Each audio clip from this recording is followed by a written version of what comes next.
So right now, we are going to be looking at the various steps for message development. There are various steps that you pass through to be able to come up with the messages that you want to send.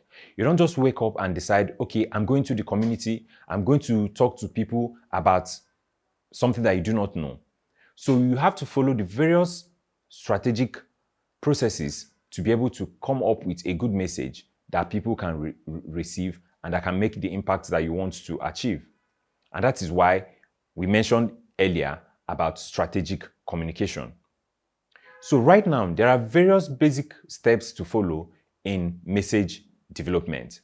And first on that list is the ideation. Ideation.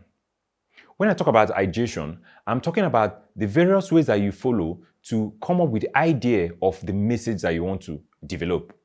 Every message, first of all, will have to come through ideation.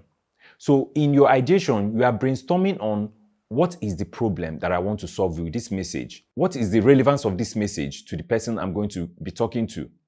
Why is this message even necessary? What is this message about? What is the central idea around this message? In the case of elections, we are talking about, okay, elections are coming. Is it apathy that I want to talk about that, oh, young people will not want to vote? Therefore, the central idea around your message will be, okay, it has to be a message around young people, go and vote.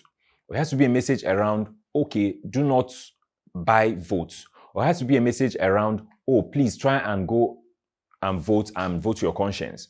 So there has to be a thinking through to be able to generate the idea that you want to talk about in your messaging. So you ask yourself the very relevant questions.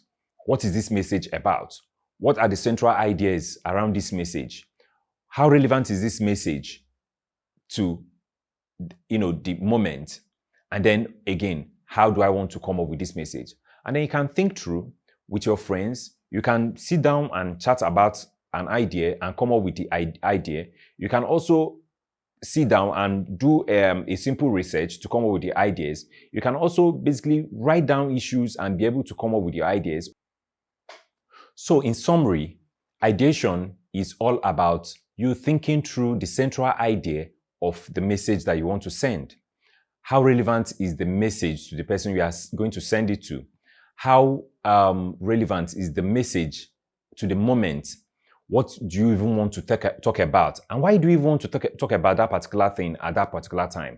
So when you think through all this, it could be thinking through talking with your friends. It could be thinking through doing a simple research to think of the issues that you want to talk about. Or it could also be being you, looking around you to finding out the kind of things that you want to talk about in your message. And that is the summary of the ideation of message before you can now proceed to the next step, which is the objective of your message. For every communication that you have to pass, for it to be strategic, for it to be impactful, for it to make sense, you have to have an idea of why you want to send that message. What is the message about? What is that message you want to disseminate? And what do you want to achieve with it? Any message that you have sent out that has not met the objective is not actually a strategic communication. And probably you have not also been able to send the messaging correctly. So if I may say, it's just like a wasted message. So for you to be able to craft or develop a message, and for you to also be able to present a message properly to the final consumer, you have to ask yourself what you want to get out of this message. Why are you sending this message? If you are able to answer that question, then you are closer to developing your message. And that is where we now begin to ask ourselves the question, who is my target audience?